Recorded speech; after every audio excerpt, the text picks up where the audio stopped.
Good morning, everyone. Welcome to Sick of This Shit Publications. I'm Nick Parrow, not your dad, joined by Rachel Maron this morning for an intelligent masculinity discussion. And I'm refreshing on the Substack side, so just give me a sec, folks, as we all start coming on in. We should be live. If we're not already, we should be here in just a couple moments on the Substack side. I hope I didn't screw this one up because it said I went live. But good morning, everyone. Welcome to Intelligent Masculinity. Like I said, I'm Nick Parrow, joined by my friend Rachel Maron for today's Intelligent Masculinity discussion. And as you can probably see, Rachel, you're not a dude. I'm not You're a not a dude. man. I was raised like one, but I am not a dude. Good. Well, this is going to bring an interesting and new perspective into all of this. And good morning, everyone. I'm starting to see the Substack side starting to show up and folks coming on in. I see Rachel's in there too in our discussion. So good morning, everyone. Hey, Mac, I see you. I'd love to actually get you on, I think, Mac, especially after the singing episode that you guys did on Time for Karaoke. I'd love to get to know you and hear about your side. But this is all about Rachel today. And so, Rachel, do you mind introducing yourself a little bit, saying hi to everyone, and telling us who you are? Plus, if you have any kids, and are they male or female? So my name is Rachel Maron. Or anywhere in between, sorry. Well, I've got a couple that are sort of on the in-between line. So my name is Rachel Maron. I write This Woman Votes. I also have a business Substack called Trustable.blog. I work in sort of the intersection of IT, AI, customer service, and trust. And I have 7 children, all grown adults. I have 6 grandchildren. I have, of the 7 children, 6 boys, 1 girl. I have my son's partner is trans. I've got all of the bases covered from a child rearing perspective.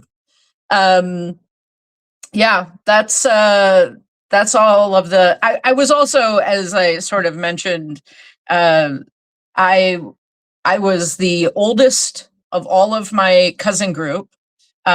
Within this cohort, I'm the oldest. I'm the only girl of 13. I think the very first time we talked, my dad, I mentioned the fact that my dad used to say that I was raised to break balls. Breaking balls and baking cookies is just kind of how I was raised. And so that's my perspective is, like, I work in a male-dominated industry. I ride motorcycles. I do a lot of dude stuff. Mm-hmm. And I'm probably going to spend an hour saying really nice things about my ex-husband, because he has to get a lot of credit for sort of how my kids came out as well as they did. He deserves a lot of credit for it, and I'm perfectly willing, despite my other issues, to give him all the credit he's due. I love that. And I think it's okay that it's obviously okay that he has his own issues. Yeah, look, we all do. Yeah, and it's great that you are showing your kids a responsible look at what divorce can be and separation can be. And I think that's really important, especially for men and boys to see, is what does it look like to treat a partner with respect, or a former partner with respect post relationship. And a lot of men nowadays see it as, well, they slighted me, so women suck and blah, blah, blah, blah, blah. And I'm now hateful because this one person hurt me and I don't know how to deal with my emotions around it. Yeah. We were together 26 years. We certainly had our share of issues, but we raised 7 kids, and we went through just incredible amounts. And he, our relationship was very much like every single time something new came up, there was a negotiation, right? We had very direct, I am very direct. And so we would have these very direct, literal negotiations on where's the upside, where's the downside, how do we make this compromise? I, I'm a lot, and I get that. So when these things came up, I think our approach to it is sort of what demonstrated to the kids, how to problem solve in community, right? Because we were our own community. I always joke that, I didn't have a statistically valid sample size, but it sure as hell felt like it most of the time. You probably did have a statistically valid sample size with 6 kids. Like, you're well above the average of I think it's like 1 3/4 kids or something per family. Yeah, seven kids, one girl, Oh, shit. and her attitude was very much like, I don't want anything to do with you people. I can't blame her. So she's number 2 in age, and going through high school. And our kids went to a school that was 6th grade through 12th grade. So by the time she got to junior year, all of her brothers were in the same school, and That's tough. It was not easy. That she definitely did not have it easy, because it's just, everybody's in your business. Your brothers are all in your business so much.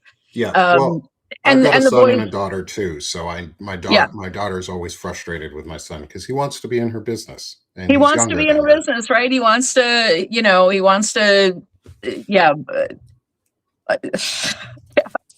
I was having a conversation with my son last night. So my oldest is 38. He has 2 kids at home. His kids are now 10 and 8. Okay. And he calls me up and he's like, I brought blueberries at Costco, and the kids sat down and ate 2 pounds of blueberries. And I'm like, my brother in Christ, like, you have 2 kids. I was buying 30 boxes of cereal a month.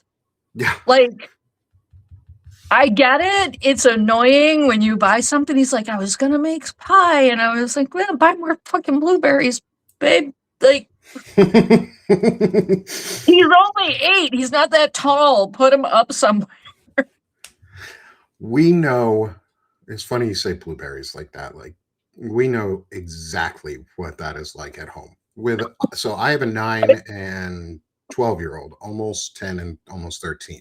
Yeah. My son will put away a pack of blackberries, then blueberries, then strawberries, then raspberries. He'll put them all on his fingers and he'll eat them like a monster. Yes. But he will eat every single one of them in one sitting unless we stop him. Yes. And then he's like, but I'm hungry. And I'm like, okay, man, you can't eat all the snacks at one time. Let's make you a meal instead. We go through so much turkey in our house. Like, my son will take a half a pack of turkey and put it on a sandwich and just pound it back. And I'm like, fuck. The growing boy has the ability to consume food. My youngest, who is now 29, is 6'4". Our oldest is 6'7". We grew very large boys. There's a couple that sadly got my genes, and so there's 2 in the middle that are 5'8" and 5'10". But every last one of them treated eating like it was a competitive sport. Every last one of them. I would come home from work, and an hour after dinner, my youngest is on the couch with a mixing bowl full of cereal.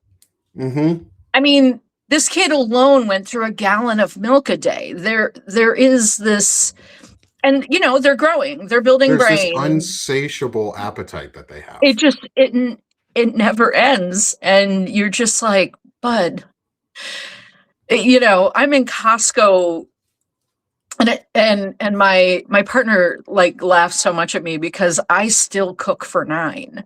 Hmm. I went out and bought small pots. I thought if I had a smaller vessel, it would force my brain to like better understand proportions, because um it's crazy. But I think the reality is that it just I just tell them I'm meal prepping. 80% of this is going in the freezer, and we'll be eating chili or lasagna for the next 12 Month. days. Yeah. Yeah. Yeah, I can see how it's hard to go from feeding 9 to feeding Yeah. 1 or 2 or way less. And man, that must be hard. Like retraining yourself how to, because cooking is a training exercise. Like I Yeah. have learned because I'm house dad. Cooking and cleaning are training exercises, and you have to practice them and you get better at them, Yep. and you learn how to do them more efficiently, or you learn how to do them just in general better. Hmm. And it's a worthwhile exercise too. Like Yeah. Yeah. I grew up with my dad being the one who was the primary cook in our house. And so I learned that men should cook. Men should be able to Yeah. cook for their families or themselves or anyone around them.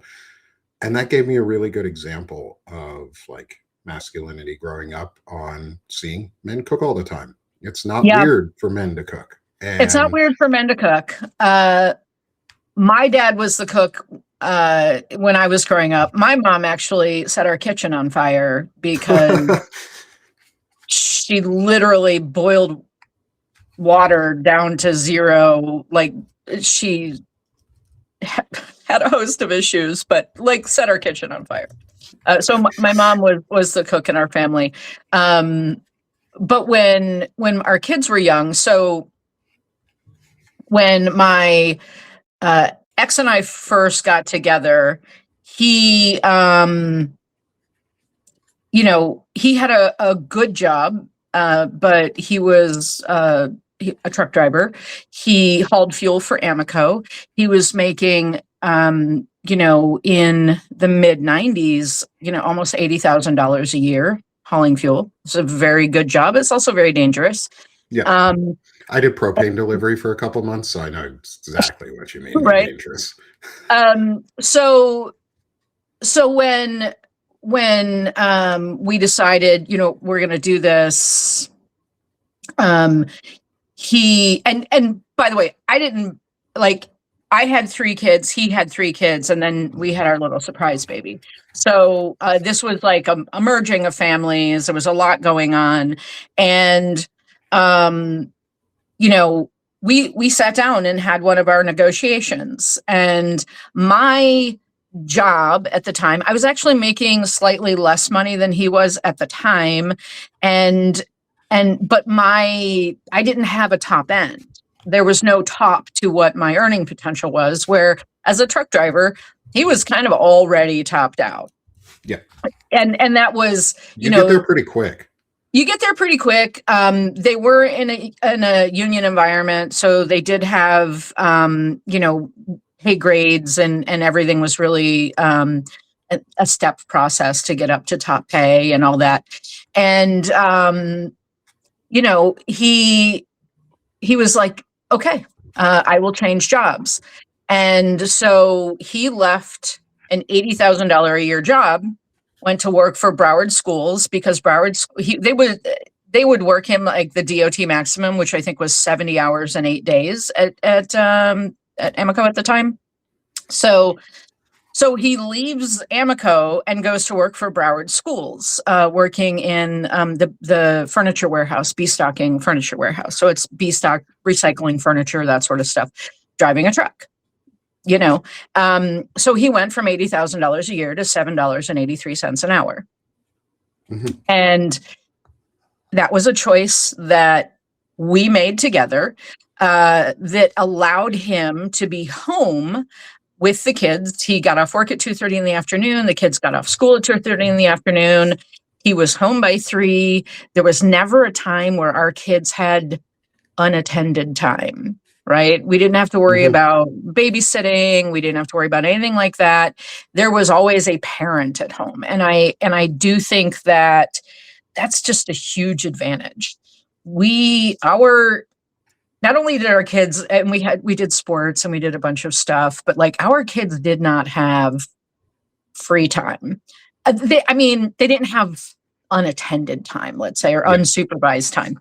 And so that really made a huge difference. They weren't, I was raised in the 70s. We were feral. Unparented, feral. We ran wild.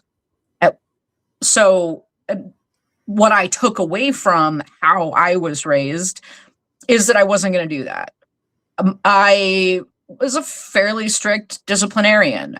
Like, you cannot have an undisciplined household with 7 kids in it. You just can't. It was important that someone was home with them. My husband would come home from work. He would make sure the boys were sitting down to do their homework. He would get dinner started. I would come home from work. I would usually finish dinner. We'd all sit down. We sat down together for dinner every day. That was just important to me as someone who didn't do that. And so what my kids saw, behavior modeled, because I really firmly believe that kids don't learn the lesson you think you're teaching.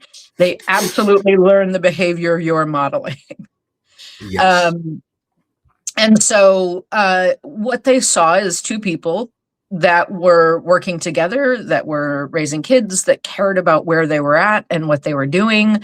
And, and God knows my kids were absolutely not perfect. The trips to the emergency room and all of that stuff, like, that comes from having boys, but what they saw was this experience of, this is what, 2 parents working together looks like. And it truly was, Norb did all the laundry. I hadn't done laundry in a decade, probably, because he did all the laundry. I came home, and laundry was going, dinner was on the stove. There was, and it wasn't, and none of this was about sort of gender roles or gender norms. None of this was about, it was just about, we're both adults. We both see a sink full of dishes. And, we don't have to point out, hey, hon, there's dishes in the sink. You just do the goddamn dishes. And so that sort of adult approach. And, as the kids got older, they started being assigned responsibility for laundry. They started being, you're going to start dinner tonight. It's spaghetti night. Andrew's cooking. It's, that sort of thing. And while Andrew takes a lot of heat for when our youngest, in a big family, they always joke that the oldest raises the youngest. That's not far from the mark most of the time. We tried really hard not to parentify, again, because that was a little bit of sort of how I was raised. There were no, in our feral existence, I knew from a very early age I was responsible for keeping my younger brother alive. So I didn't want that. I didn't want my kids to have that responsibility. But they were also raised by a man who, while I'll be being right back while you're talking. I got to get my trash cans out before they disappear. Oh, no, go ahead. So I will go ahead and finish the story. They were raised by a man who was perfectly comfortable telling his friends that he loved them. They were raised by someone who was hands-on and engaged, and not dismissive of sort of the emotional things that you're looking for from a parent, and it's not just coming from mom. And I think that was really important. I'm going to just take a quick peek at the chat. I'm not seeing a lot of questions in the chat. And Nick's back. I'm back. What I was saying back. is, I did not miss my recycling this morning. Oh, good. What I was saying is that, you know, my ex-husband was the kind of man that told his friends he loved them. Mm-hmm. He never, it was not, he didn't have any of like the hang-ups around what you would what you see, even like sort of, you see it like almost a cartoonish version of it today in the manosphere, where there's like manly men that don't feel feelings. Norb didn't have a problem crying. He didn't have a problem sharing his feelings. He didn't have a problem telling other grown men that he loved them, which call one of your friends and tell them you love them in 2026, and they're immediately like, do you have cancer? Are you okay? What's happening right now? You know, are you dying on us? Are you dying? What's happening?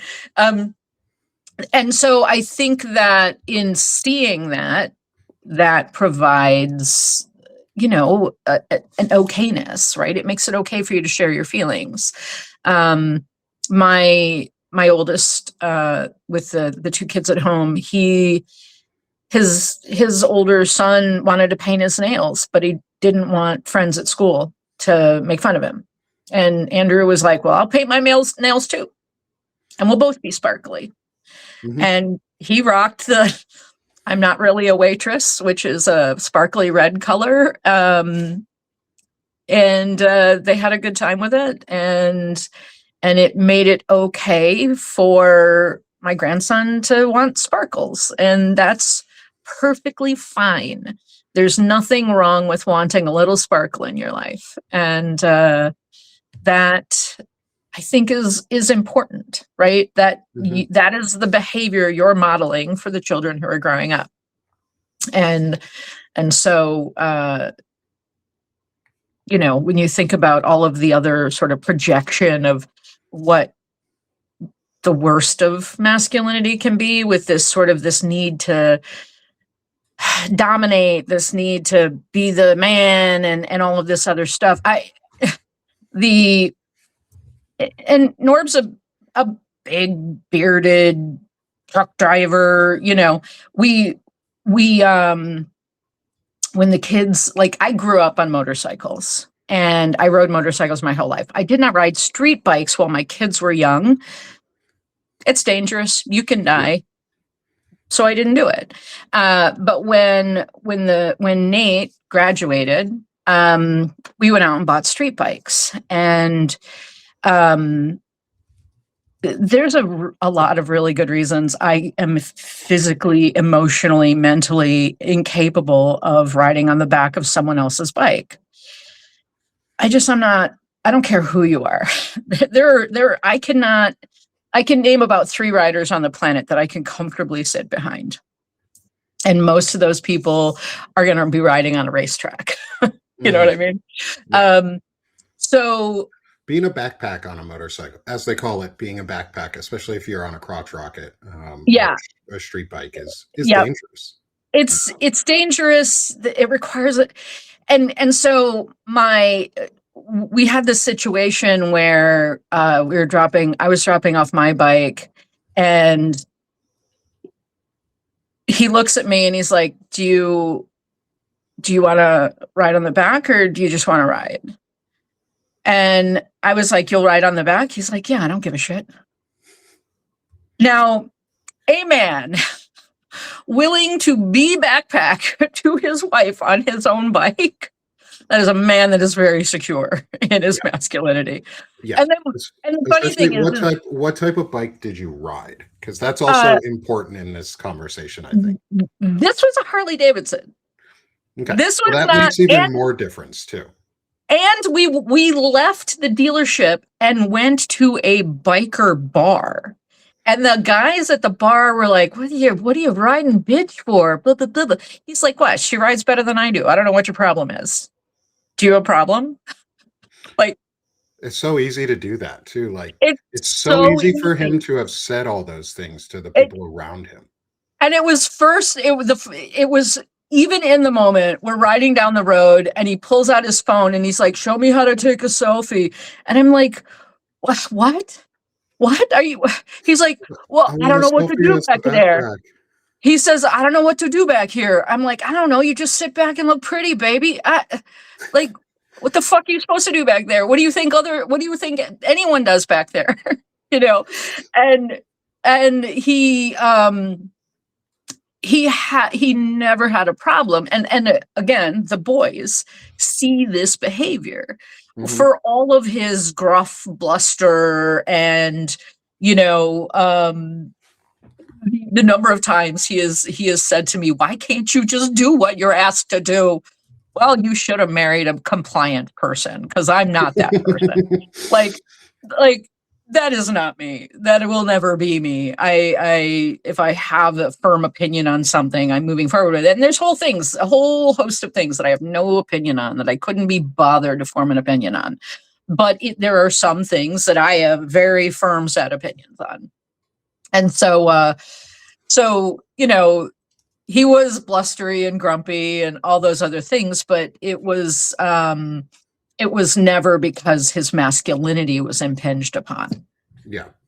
Yeah. And I think I want to go back to some of the things that you were saying throughout all of this. This has been really incredible. And men, hopefully you guys get something out of this too, because this is for us. And this is intelligent masculinity. And if you can tell, Rachel's not a man. And that's okay, because we need to learn from both sides. We need to learn, actually, not both, all sides of this discussion. Sorry, didn't mean to say both there. We need to learn from all sides of this discussion. We've had people of all walks come on to this show so far. We hadn't had any women yet, and or female presenting folks yet. And I think that's important. One, y'all were asking for it. Y'all wanted to see a female's perspective on this discussion. And so I wanted to start with Rachel, because as she said, she's the mother of 6 boys and a daughter, but 6 fucking boys. I have 1 and that's enough. Like, I have Yeah. 2 kids and that's enough. Like 6, Yep. I cannot imagine. And I want to go Yep. back to one of the things you were saying, was that they're not all biologically yours. Yep. And I wanted to dig into that a little bit, because I have a stepdaughter. My daughter is my stepdaughter. She's not biologically mine. However, she is my daughter. She's my My daughter. I'm kids. her dad.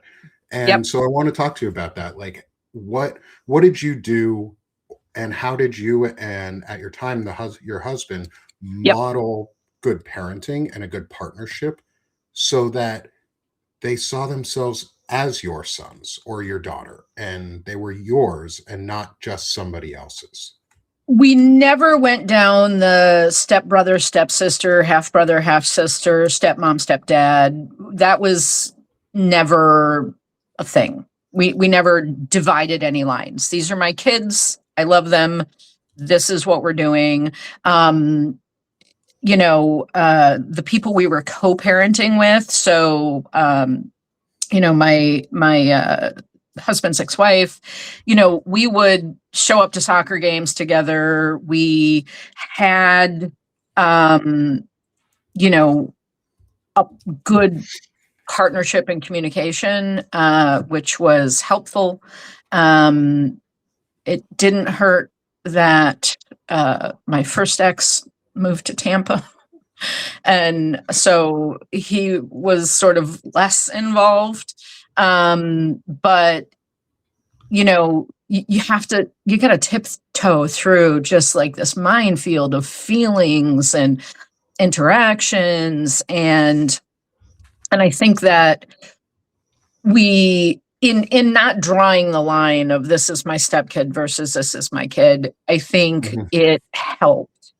Also, our kids were sort of interlocked because, so just going by birth year, we had 85, 88, 88, 90, 91, 93, 96. I think I missed one in there somewhere. But like they were all interlocked. And on the other side of things, I was 28 when we decided to cohabitate. And when my youngest was born, I had 7 kids under the age of 11 at 28. Jesus. My I had 2 and that was enough. I can't imagine 5 more of them. I have a PTSD level blockage. I don't have I don't have memories for a decade. Like, I have no autobiographical memory of 10 years of just working my ass off and keeping the lights on and doing everything I could to build my career so that we could live more comfortably. Because in addition to everything else, in addition to taking a very significant pay cut, my ex-husband was also paying a huge amount of child support. So because he had been making $80,000 a year, he was paying, and then he went down, and then there was an adjustment, but the adjustment wasn't even close. It was incredible. But, in going through all of this, what the kids saw was me building a career and not sacrificing time at home, which I did a little bit. But there wasn't a feeling of things missing because there was another parent at home. It wasn't like I was at work all the time, and they were latchkey kids, Mm-hmm. They were home, there was a parent, there was normal routine. I would get home at night at a reasonable time and have dinner together. So, but I was also, I'd leave the house sometimes at 5 a.m. in the morning and I'd be home at 6 o'clock at night. I was working really long hours. I would come home, I would log on after dinner. So having the joined family, having everybody, there was a 50-50 share of time with his kids. And then my kids lived with us full time because my ex had moved further away, and they would spend 2 weeks in the summer, basically. I think that in doing that, it just made it, kids understood that families are complex, and that the most important thing is if there was a problem at school, nobody called dad, because he was like, he had and it wasn't because they were afraid of dad. It was because dad had he had thoughts on. He had like the 3 strike rule, right? The 3 strike rule. You give someone 3 strikes, and if something happens and you've given him 3 strikes, you've got free reign to hit back. That was his. He at home, we didn't have a lot of fighting in the house, thankfully, but we did a lot to sort of keep boys are kind of rough and tumble, and everything that is a stick or a weapon of some sort. And so, we implemented like the 3 strike rule, and you weren't allowed to use it on your brothers. We had this thing where if they said, "I hate you," you had to hug your brother, and like I would make them stand and hug each other until they could look their brother in the eye and say, "I don't hate you. I love you. I just really hate what you're doing right now." And in reframing that, my kids, first of all, completely stopped saying, "I hate you." They definitely didn't want to stand there for 10 minutes in my kitchen in each other's arms.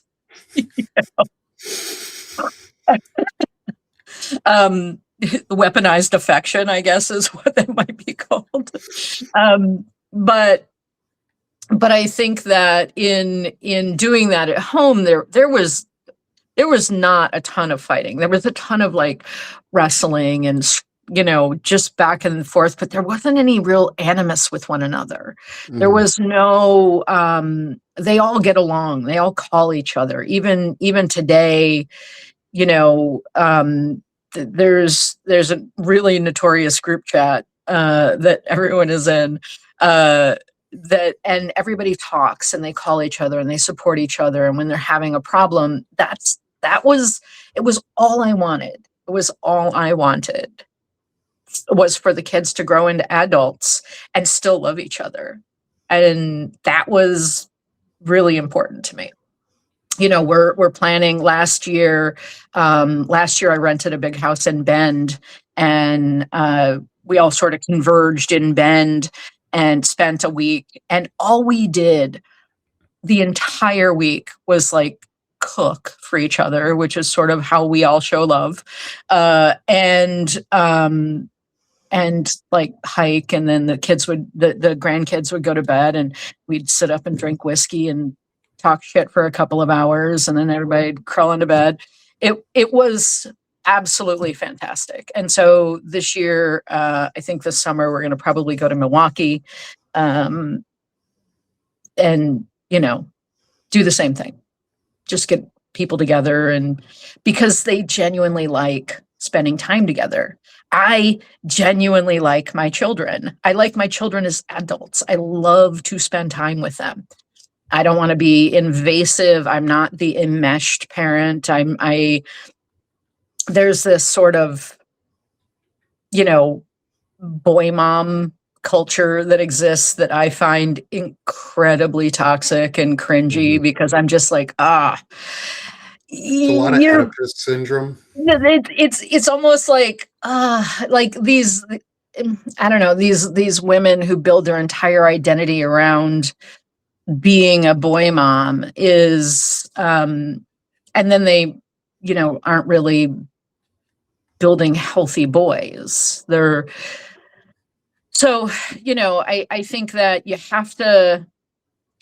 have to create an environment where they can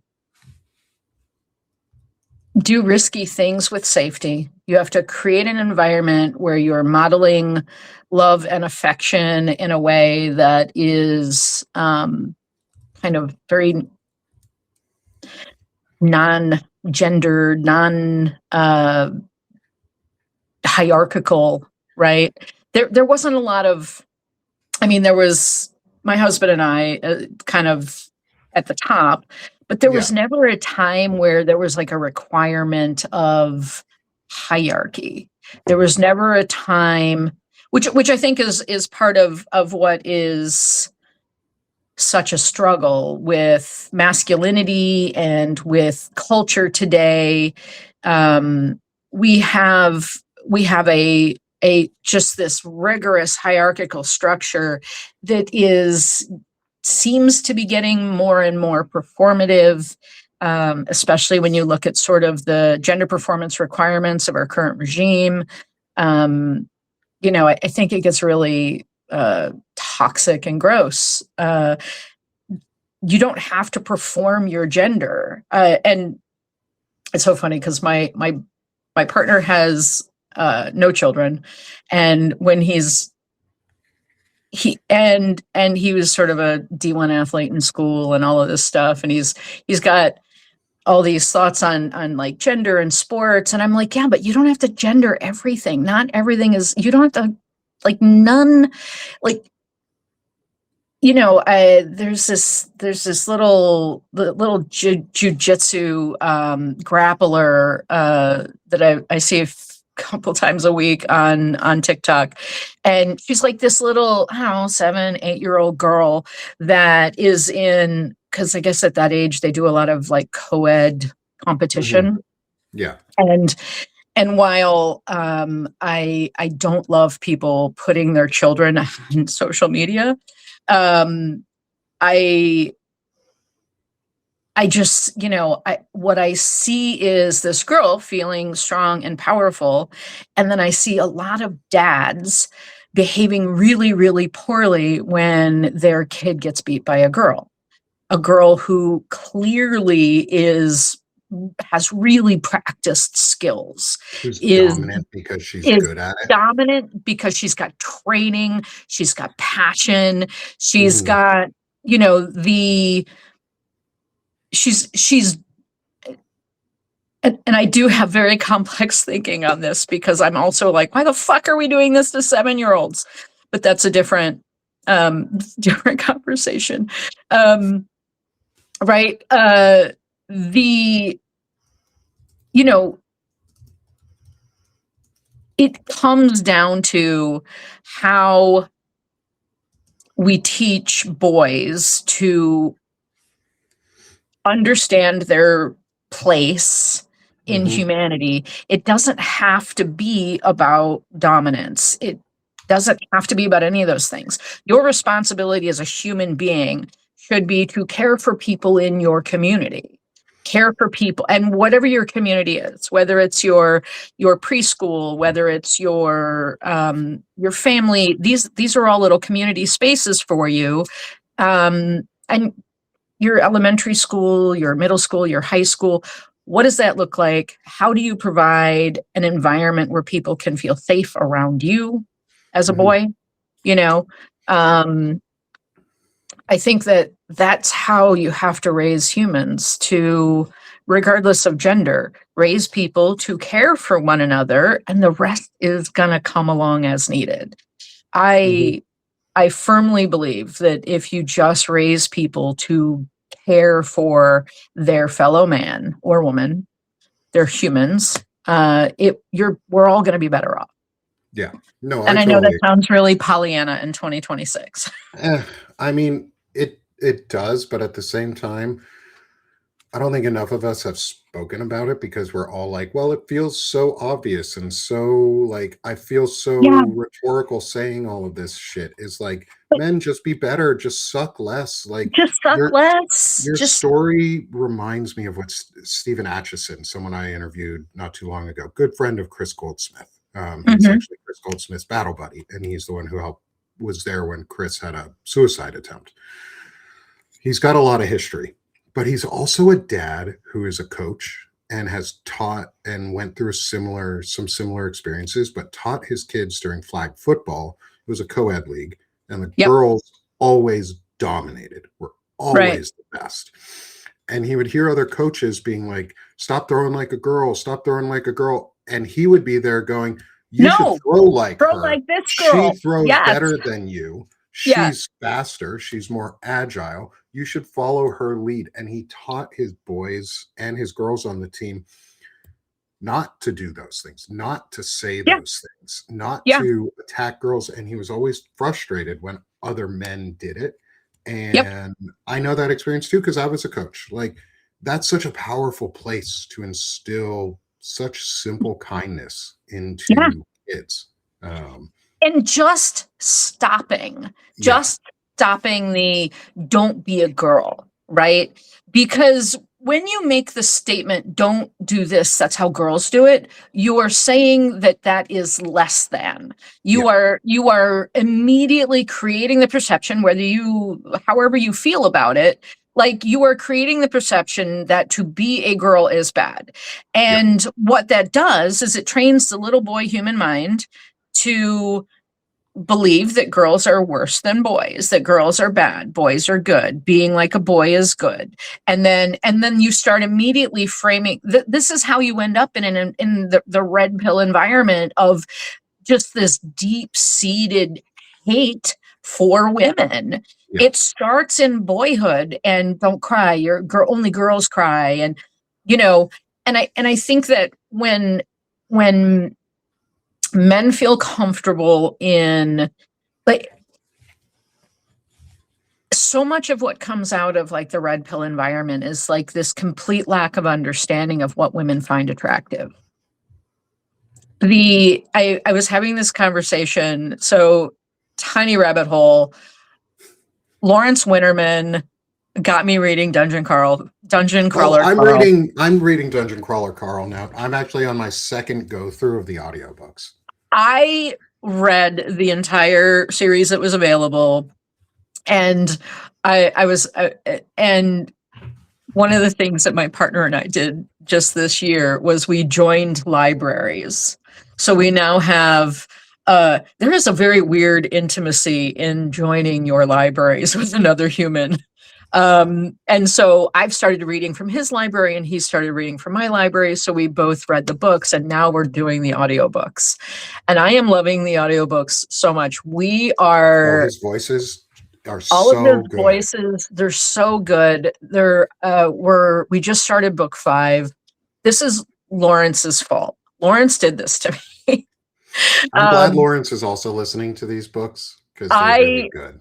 They're so good. They're so well done. There's such a depth of social commentary built in. There's also a very satisfying level of viscera and violence. I do a lot of gaming. I do Pathfinder. I have a standing Thursday night game for Pathfinder and Dungeons and Dragons, and I could spend 10 hours playing Baldur's Gate in a dark room. It is what it is. I can do that too.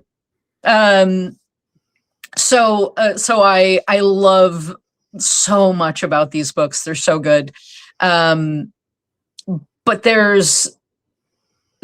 are, when you start thinking through shared information and shared perceptions and the different perspectives that you bring to a relationship and you bring to a story, and what you find, what women find attractive. The manosphere does not seem to understand anything about what women find attractive. They don't understand because it's not, I mean, I'm sure there are some women that just love a gym bro. That ain't me. I don't want to spend time with someone who spends more time in front of the mirror than I do. Half the time I wake up in the morning, or I'm midway through the day and think, shit, did I look in the mirror this morning? Do I have like a daisy sticking out of my head? Like, what is happening? I think that, and over the course of time, what does being attractive to another human being feel like? Because for me, 100% of someone being attractive comes from someone knowing enough about me to read the books in my library. Someone who, I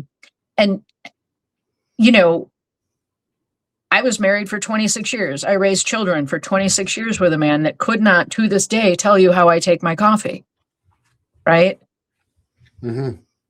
The difference between that experience and the experience I have now is incredibly different. Like, we go out to a restaurant. He knows what beer I'm going to order. He knows I don't like ice in my water.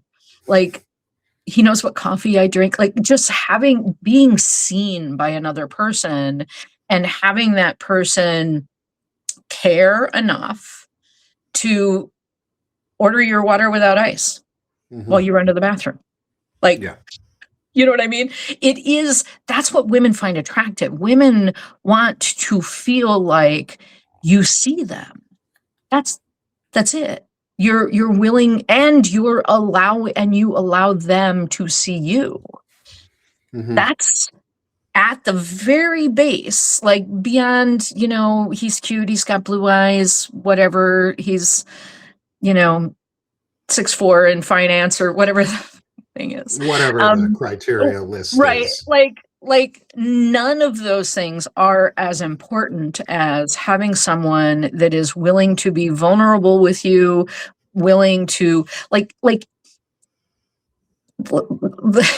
I was trying to explain the intimacy of a shared library to someone the other day, because books are so meaningful to me, because I also read so much.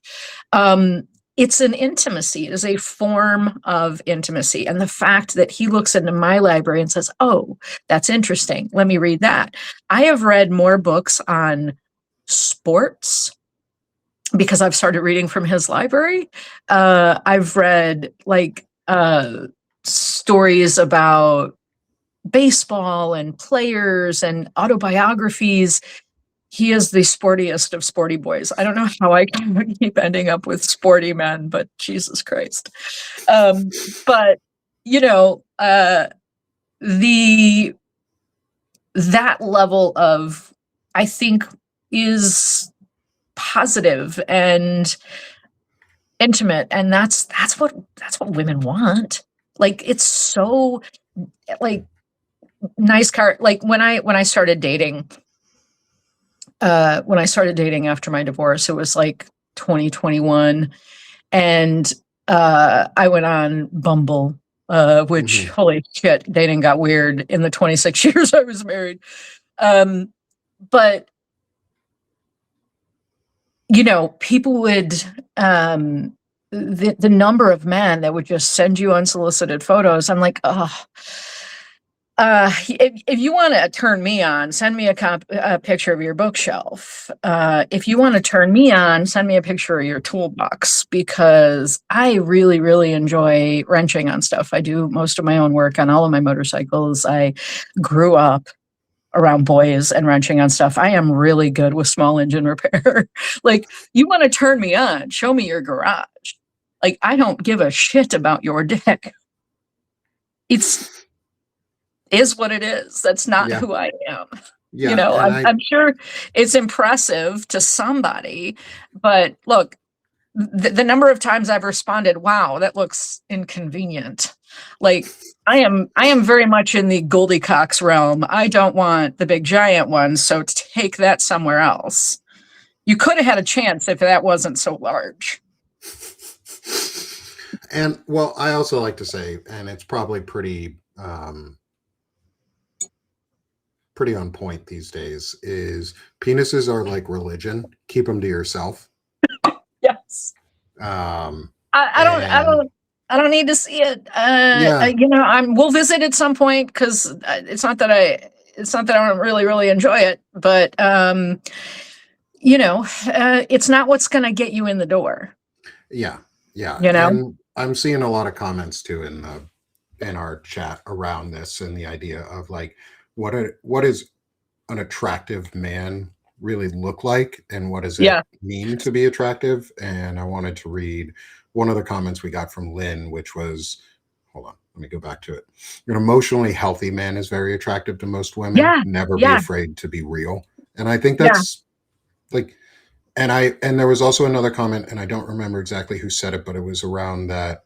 Let me see if I can find the comment on it, but it was like, it was around that. It was right around there too.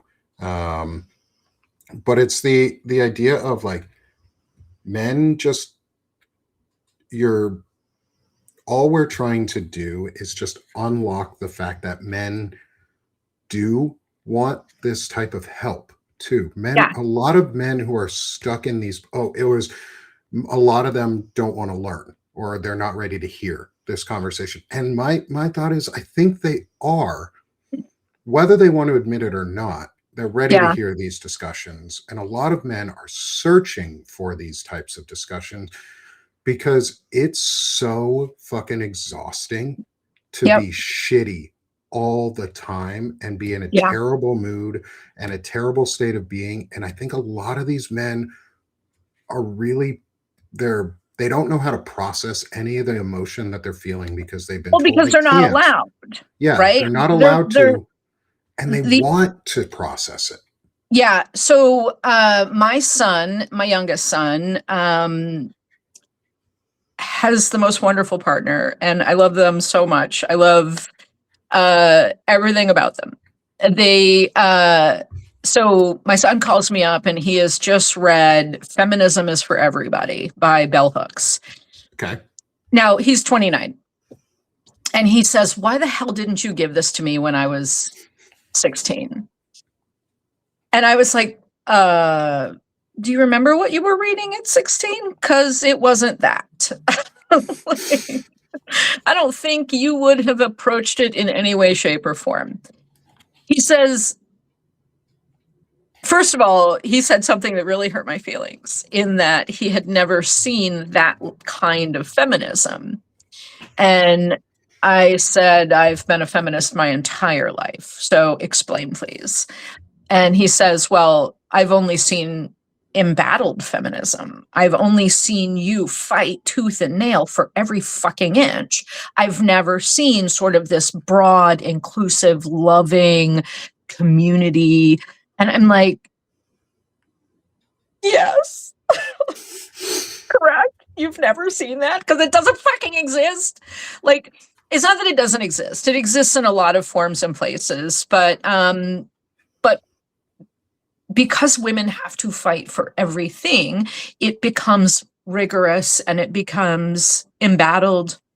And so I always tell people, tell men, there's two books that you should read. I would start with Feminism is for Everybody, because it's thin, it's approachable. Bell Hooks writes in such a beautiful and loving way about what could be, right? And then the second one is The Will to Change. And The Will to Change is, again, about men's experience of being raised in a patriarchal environment and sort of what the rigor of patriarchy does in not allowing men to experience feelings. It goes back to the, even in infancy, she starts off the book talking about the, male babies tend to need more, they cry more frequently, they need more touch. And the first thing that we're told is, well, don't pick them up, you'll spoil them. Mm-hmm. But that is an infant's cry for care. And yet patriarchy says, don't pick them up, you'll spoil them. And so it starts from infancy. And if you think about, and I remember when my children were babies, and a number of people said, let them cry it out. Now, for me, and depending sort on of the cry, I figured that one out. Yeah, I was never one to let them cry it out. I would rather carry a quiet child strapped to my chest than listen. Mentally, I cannot listen to a crying child for what it is, whether it's my flavor of autism or whatever. The sound is untenable. I cannot listen to it. So I would carry my children constantly. The moment they cried. I don't know if that has any bearing on where they are today as adults, but honestly, not a single one of those boys was left to cry it out ever, because it wasn't a sound I could hear. Yeah. And that isn't that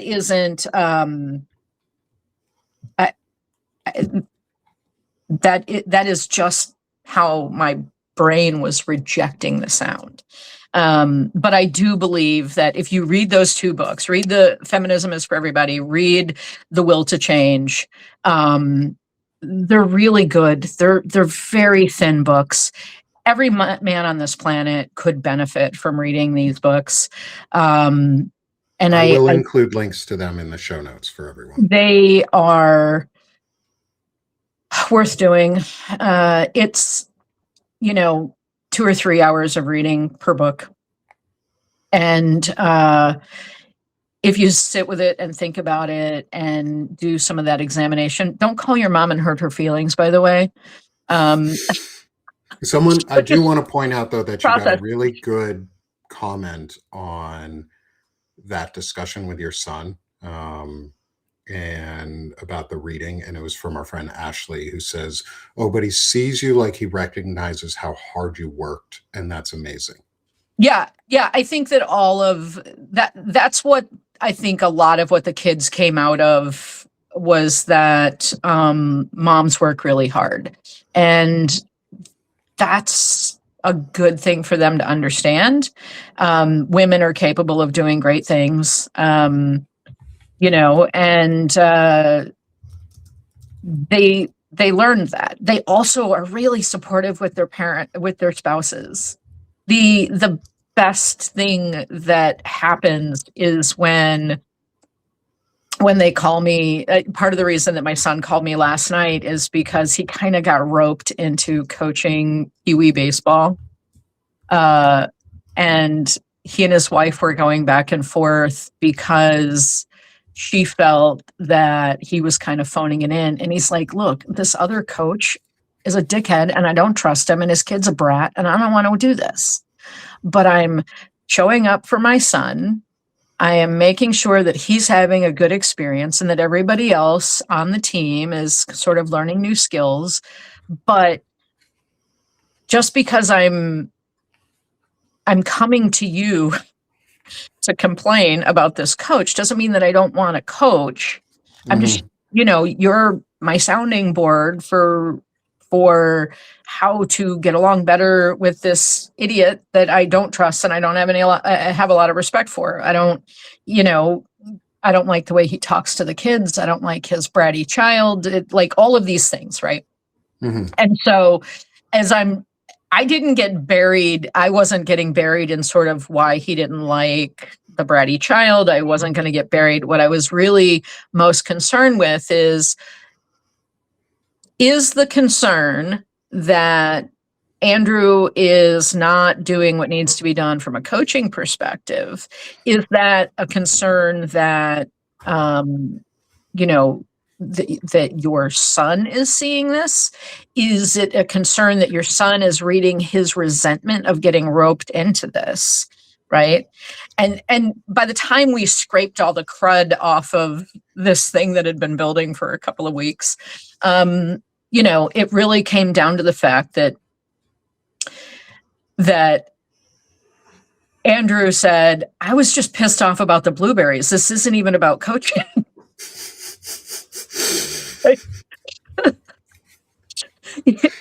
It's good to get to the root cause of things and have someone who can help you get there. I'm just peeling the onion with them, I'm like, look, this is not like, I'm not a therapist. So, but let's peel this back. Let's slice a couple of layers off this onion and see what's going on here. And when Andrew said, I don't really give a shit about the coaching stuff. I'm going to show up. I'm going to do my thing. I'm going to make sure the kids have a good time. That's important because we're also paying like $560 a year for fucking Pee-wee baseball now.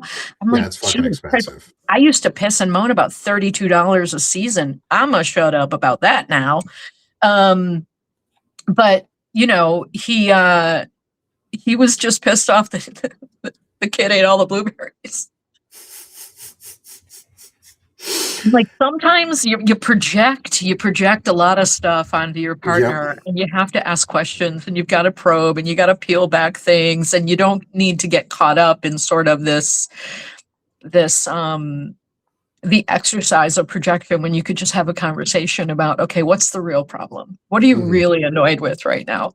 And having those types of people in your life is really important. Yeah. And frankly, the fact that they call me and say, hey, can you help mediate this with us I love that. I'm happy to put Dungeon Crawler Carl on pause and give them an hour of my time. And I won't even bill them, the $129 or whatever. Rate. The standard rate. I love that.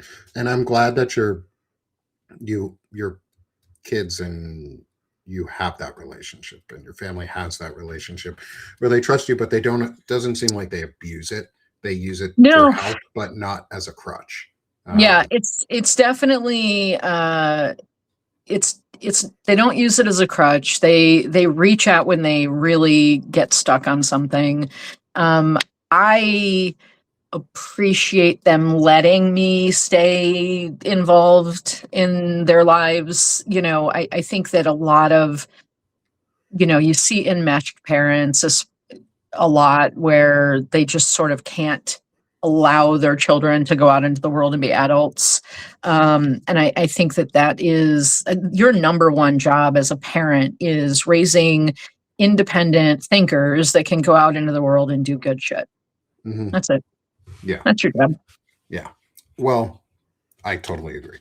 We have to make humans that are good people. Like, my goal is to make sure my kids aren't assholes when they're adults Yep. and that they're people other people want to be around Yep. and gravitate towards.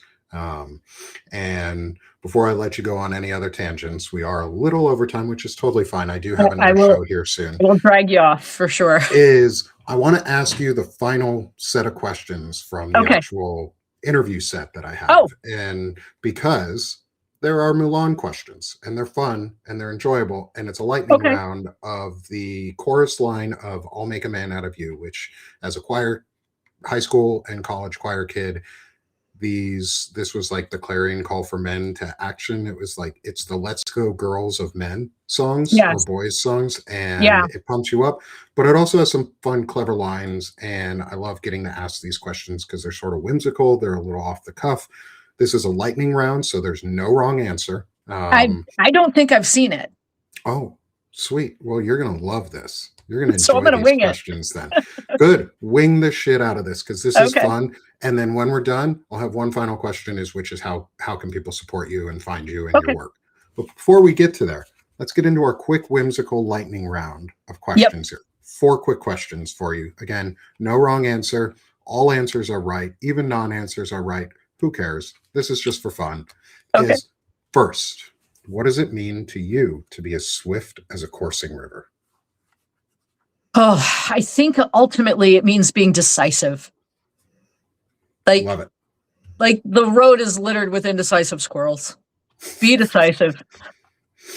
Don't get caught in the headlights. Don't get caught in the headlights. I love it. Next, how do you embody the force of a great typhoon? Look, that is my existence. Like I started this off by saying I'm a lot. I understand I'm a lot. I can be a lot, and I regularly embody the potentially destructive force of a typhoon. Nothing wrong with that. I don't take any prisoners. No, and you probably shouldn't. You probably shouldn't, No. especially nowadays. Yeah. Next, this one's similar but not quite the same. How are you as strong as a raging fire? Well, some people would see the destructive force of fire similar to the typhoon, but I'd say that, most pine cones require fire to germinate. And I think that in a world where you occasionally have to burn shit down, you need to be prepared to build after. Amazing. I love that. Germinate those seeds. That is a great answer. I fucking love that answer. Germinate the shit out of those seeds. And just for reference too, if you live near the redwood forest, you probably already know this, is a lot of trees require burn. They have to get burned before they can grow again. And guess what, y'all? We're in the burn stage right now. So let's burn some of this shit down where we need to and let it grow and regrow where we can. So I think that's a fucking amazing answer. Thank you, Rachel.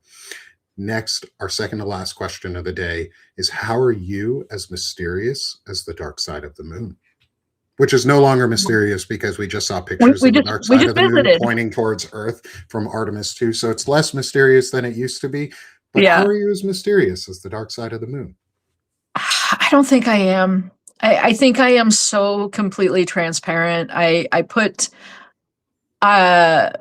everything out there. I don't have a poker face. Everything that I think shows up right here. So I don't think I'm mysterious at all.